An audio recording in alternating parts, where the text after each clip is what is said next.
Assalamualaikum warahmatullahi wabarakatuh. Sobahul khair, ananda soleh soleha hebat. Kaifa halukum? Semoga ananda semuanya selalu sehat dan selalu semangat menuntut ilmu karena Allah lillahi ta'ala. Amin ya robbal alamin.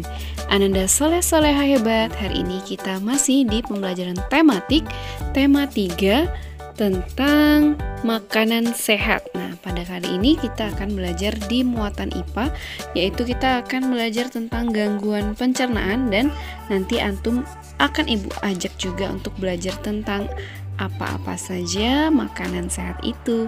Nah, agar lebih berkah kita buka dengan membaca basmalah. Bismillahirrahmanirrahim. Mari ananda simak penjelasan berikut ini ya nak ya. Berikut adalah penyebab gangguan sistem pencernaan pada manusia. Yang pertama, pola makan tidak teratur. Yang kedua, sering terlambat makan.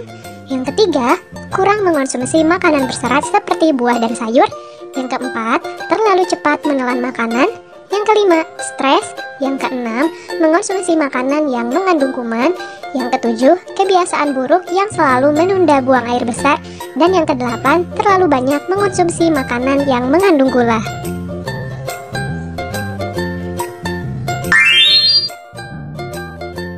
Nah teman-teman, tadi teman-teman telah mengetahui beberapa faktor penyebab gangguan sistem pencernaan pada manusia. Selanjutnya teman-teman akan mengetahui beberapa gangguan sistem pencernaan pada manusia. Yang pertama ada MAH. MAH ini merupakan gangguan akibat peradangan pada lambung. Nah, penyebab dari penyakit MAH ini yang pertama, meningkatnya kadar asam lambung yang dipicu karena pikiran tegang dan pola makan yang tidak teratur. Kemudian, penyebab yang kedua bisa disebabkan oleh luka pada lambung yang tidak segera terobati dan berakibat infeksi bakteri Helicobacter pylori. Nah teman-teman, penyakit MAH ini memiliki gejala seperti nyeri perut bagian atas, mual, muntah, dan kembung. Selanjutnya, untuk cara penyembuhan penyakit MAH yaitu tergantung pada penyebabnya. Bisa dengan cara membatasi konsumsi makanan pedas dan berlemak, mengurangi minuman kafein, hindari obat-obatan yang menyebabkan nyeri lambung, serta jika diperlukan konsumsi antibiotik dan antasida untuk membantu.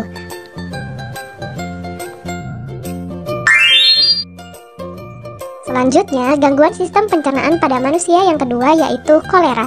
Nah teman-teman, penyakit kolera adalah penyakit diare akut yang disebabkan oleh infeksi usus karena mengonsumsi makanan atau minuman yang sudah terkontaminasi dengan bakteri.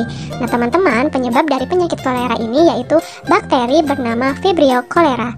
Selanjutnya, gejala dari penyakit kolera bisa muncul secara tiba-tiba, bisa mual dan muntah, kram perut, dehidrasi, tekanan darah menurun, dan diare yang disertai bintik-bintik putih.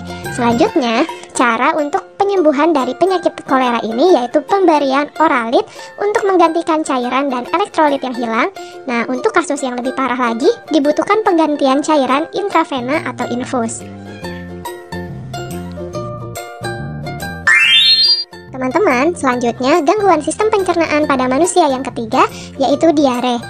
Diare merupakan penyakit saluran pencernaan yang disebabkan oleh infeksi bakteri, parasit, maupun virus sehingga mengakibatkan iritasi pada selaput dinding usus besar atau kolon.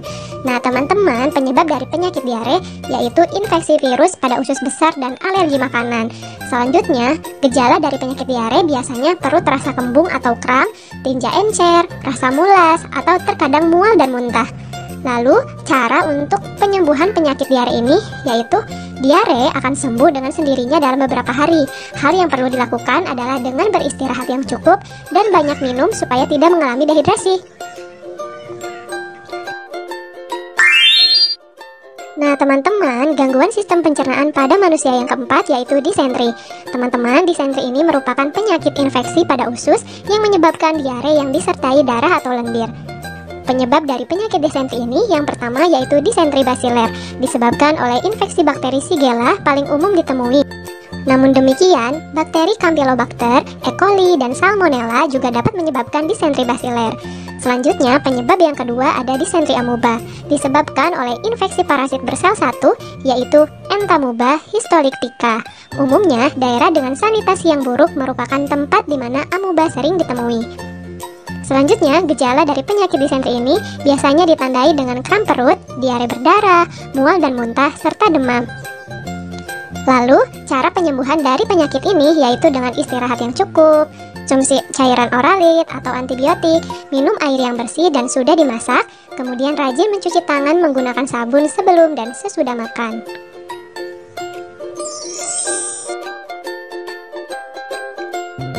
Nah, teman-teman, selanjutnya kita akan mengetahui bagaimana sih cara untuk menjaga kesehatan sistem pencernaan pada manusia.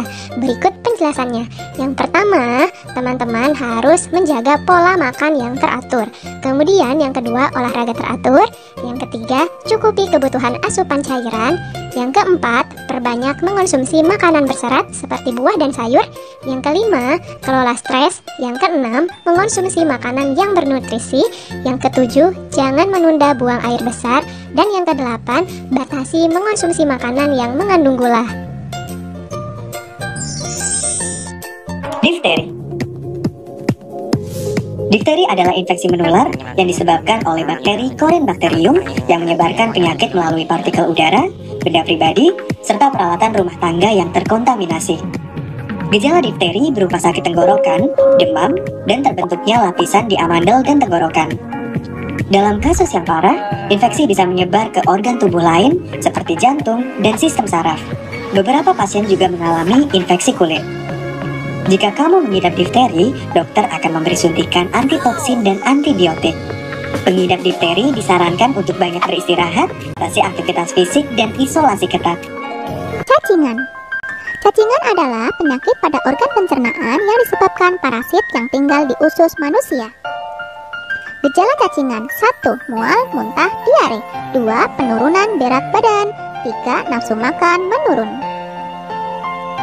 Penyebab cacingan: 1. Kebiasaan menghisap jari kotor seperti pada balita. 2. Kebersihan diri dan lingkungan kurang. 3. Makanan tidak higienis. Cara mengatasi cacingan: 1. Hindari kebiasaan menghisap jari. 2. Jaga kebersihan diri dan lingkungan. 3. Makan yang higienis. 4. Minum obat cacing. 5. Periksa diri ke dokter. Oke teman-teman, jadi kesimpulan dari pembelajaran kita kali ini yaitu gangguan sistem pencernaan manusia bisa disebabkan oleh beberapa faktor seperti pola makan tidak teratur, kurang mengonsumsi makanan berserat seperti buah dan sayur, stres, mengonsumsi makanan yang mengandung kuman, kebiasaan buruk yang selalu menunda buang air besar, serta terlalu banyak mengonsumsi makanan yang mengandung gula. Nah teman-teman, beberapa gangguan sistem pencernaan pada manusia yaitu MAH, kolera, diare, dan disentri. Nah, Nanda Soleha itu tadi penjelasan tentang gangguan pada sistem pencernaan. Pada pelajaran selanjutnya kita akan belajar tentang makanan sehat. Terkait dengan makanan sehat, jadi makanan sehat ini adalah makanan yang harus kita konsumsi di setiap harinya. Terdiri dari apa makanan sehat itu? Yaitu makanan yang memiliki gizi seimbang.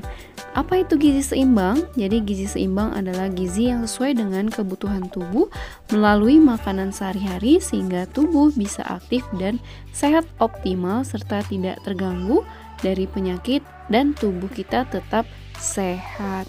Nah, Ananda Soleha di Indonesia dikenal adanya prinsip gizi seimbang dengan disajikan dalam bentuk TGS, yaitu tumpeng gizi seimbang yang digunakan untuk membantu dan mempermudah dalam memilih menu makanan dengan jenis dan jumlah yang tepat.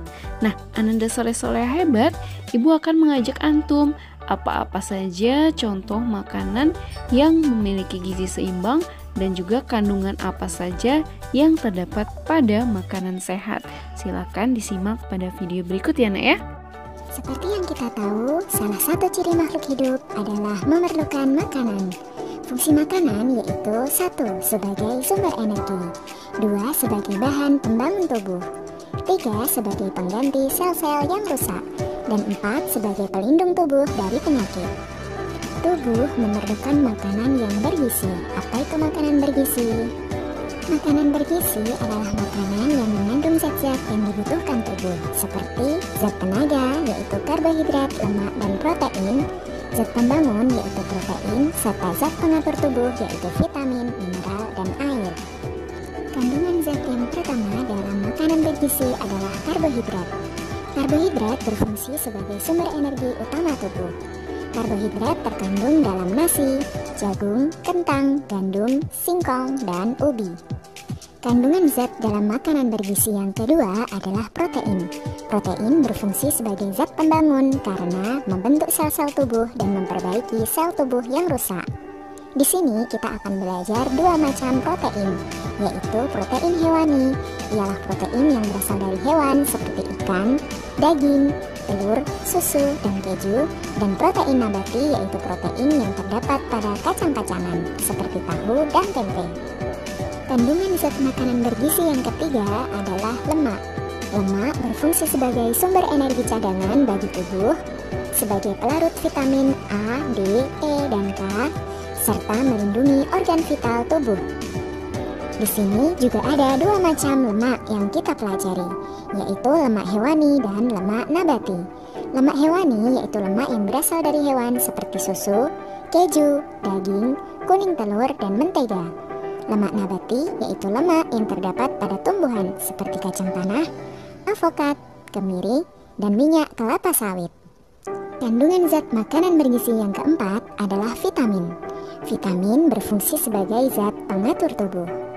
Di sini ada penyakit yang disebabkan oleh kekurangan vitamin sehingga menyebabkan kerja tubuh terganggu, yakni avitaminosis.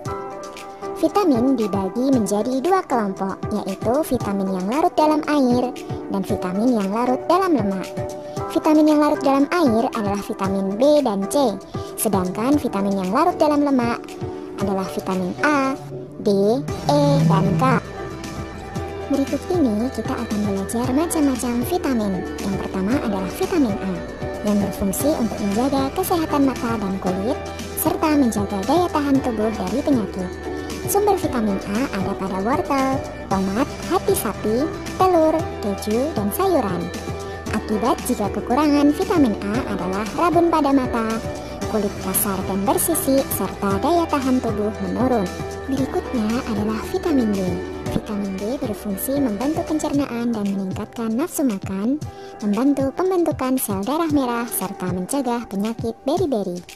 Sumber vitamin D ada pada kacang hijau, kacang merah, gandum, tempe, susu, dan hati sapi. Kemudian jika kekurangan vitamin D akan terjadi penyakit beri-beri, yaitu penyakit radang urat saraf yang mengakibatkan pembengkakan dan kelumpuhan, serta penyakit anemia yaitu kekurangan darah. Selanjutnya yakni vitamin C.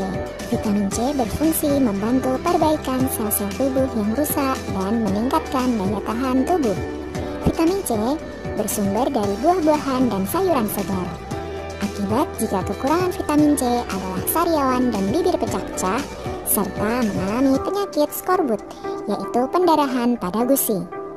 Selanjutnya adalah vitamin D. Vitamin D berfungsi untuk pertumbuhan tulang dan gigi. Sumber vitamin D ada pada susu, kuning telur, minyak ikan, dan keju, serta kulit tubuh yang terpapar sinar matahari pagi. Akibat jika kekurangan vitamin D sudah pernah kita bahas pada materi tentang tulang, yaitu terjadi penyakit tulang seperti rachitis dan osteoporosis, serta gigi mudah tanggal atau lepas dari gusi.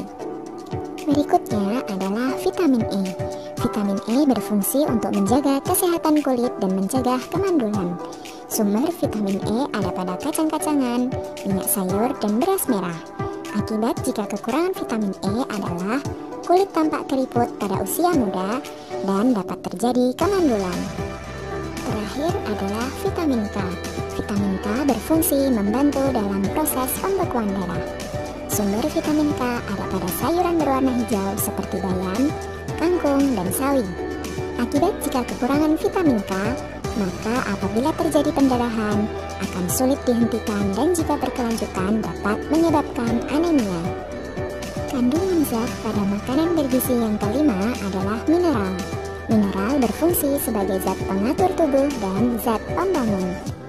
Mineral yang kita ketahui ada 4 macam, atau di sini diringkas menjadi 3 macam, yaitu mineral kalsium dan fosfor berfungsi untuk pembentukan tulang dan gigi dan ada pada makanan susu, keju, almond, dan kismis. Mineral zat besi berfungsi untuk pembentukan sel darah merah ada pada makanan, buah bit, sayuran hijau, dan daging.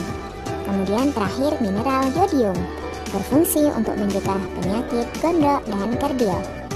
Ada pada makanan, garam beriodium. Kandungan zat gizi yang terakhir adalah air. Air berfungsi sebagai pelarut zat makanan, melancarkan pencernaan, dan menjaga suhu tubuh. Dalam sehari, kita dianjurkan untuk meminum air 2-2,5 liter atau setara dengan 8-10 gelas air. Tubuh yang kekurangan air dapat mengakibatkan menurunnya konsentrasi, kulit kering dan kusam, infeksi kandung kemih, dan gangguan fungsi ginjal. Ananda Soleh-Soleha, bagaimana? Apakah sudah paham terkait pembelajaran kita hari ini? Kita sudah belajar tentang apa-apa saja gangguan pada sistem pencernaan dan apa-apa saja kandungan yang terdapat pada makanan bergizi. Semoga bermanfaat dan kita bisa mengaplikasikannya pada kehidupan sehari-hari ya nak ya, agar kita selalu sehat dengan menjaga pola makan kita. Agar lebih berkah, kita tutup pertemuan kita hari ini dengan membaca hamdalah. Hayya bina nakhtatim bikiraati hamdalah. Alhamdulillahirabbil alamin. Wassalamualaikum warahmatullahi wabarakatuh.